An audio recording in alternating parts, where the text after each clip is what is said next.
Subhanallah walhamdulillah wa la ilaha illallah. Subhanallah walhamdulillah wa la ilaha illallah.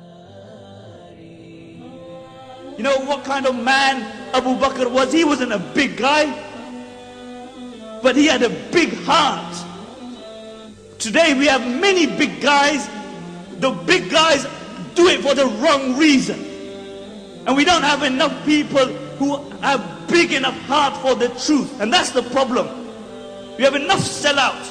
We have enough people, you know, who will go and beat up some other innocent person or somebody who's weaker than them. But will they ever do anything strong for the sake of Allah?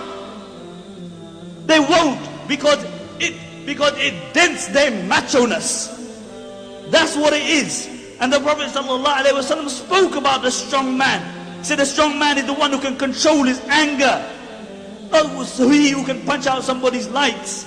And Abu Bakr radiallahu anhu, you know what kind of man he was? Aisha radiallahu anha narrates, he was thin. He was so thin that his trousers would not remain around his waist.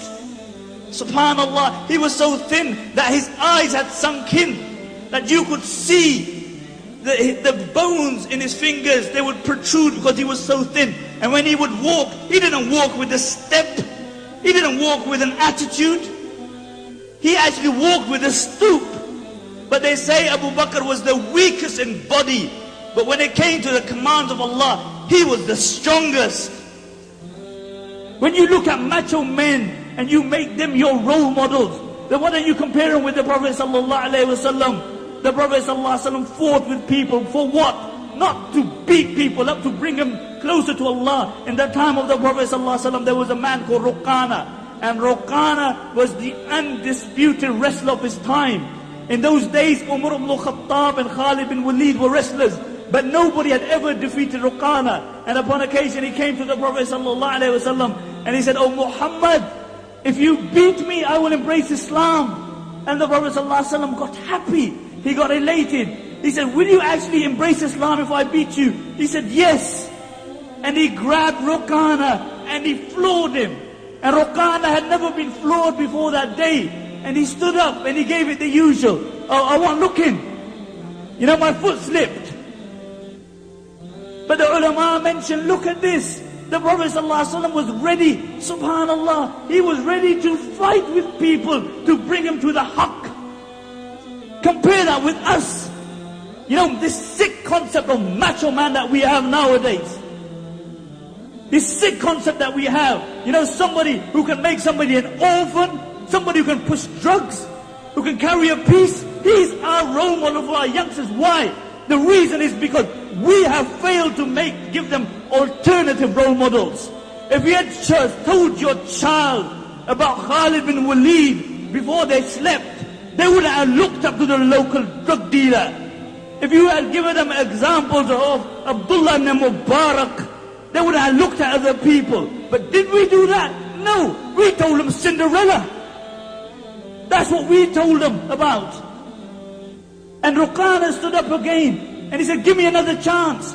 And the Prophet ﷺ grabbed him and he dicked him again. And Ruqana was shocked. That never happened to him before. And the Prophet ﷺ said, "Oh Ruqana, if you hang around with me, I will show you greater things than me battering you."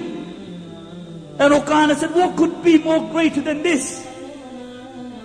And the Prophet ﷺ indicated toward the tree, and the tree ripped through the earth, and they stood in front of the Prophet ﷺ, and they bore witness that there is no God but Allah, and you are His messenger. And the Prophet ﷺ turned to Ruqana, and he said, "Oh Ruqana, I told you, hang around with me, and I will show you things which are greater than me battering you." But this was the life of the Prophet ﷺ, and the examples go on and on. We live in a shallow society where, you know, you judge people by how good looking you are. So you got plenty of hair, then you might become Prime Minister. That's where William Hague lost out. You know, you're good looking, but good look, you know, only skin deep. But if that is what you're looking at, then is there anybody's looks who could compare with the looks of the Prophet sallallahu alaihi wasallam?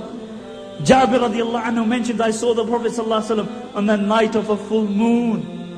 And I looked at the face of the Prophet sallallahu alaihi wasallam, and I looked at the full moon. And I looked at the face of the Prophet sallallahu alaihi wasallam, and then I looked at the full moon. And then I looked at his face again, and I looked at the full moon. He said, I swear by Allah, the face of the Prophet sallallahu alaihi wasallam was more radiant and more beautiful than the full moon. Do you know what this story, tell your children this story tonight, of Zulaykha is? Zulaykha was the wife of the Aziz. She was an honorable woman, and she fell in love with Yusuf alayhi salatu wasalam, who was a slave. And the news spread around that she was infatuated with this slave. So the other honorable women started saying, you know, how did she fall in love with him? Let me put it in a context that you can understand it. How did Raja Saab's daughter fall in love with so-and-so? And I won't mention. How did Raja Saab's daughter fall in love with him? So she gathered all the women, and she gave them an apple. And she said, cut the apple. And while they were cutting the apple, she told Yusuf alayhi salatu wasalam to walk past. The Prophet sallallahu alaihi wasallam said Yusuf alayhi salatu wasalam was given half of the beauty of humanity.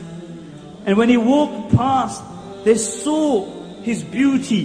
They were so immersed in his beauty. Whilst they were cutting the apple, they cut through their fingers, and they did not even feel the pain.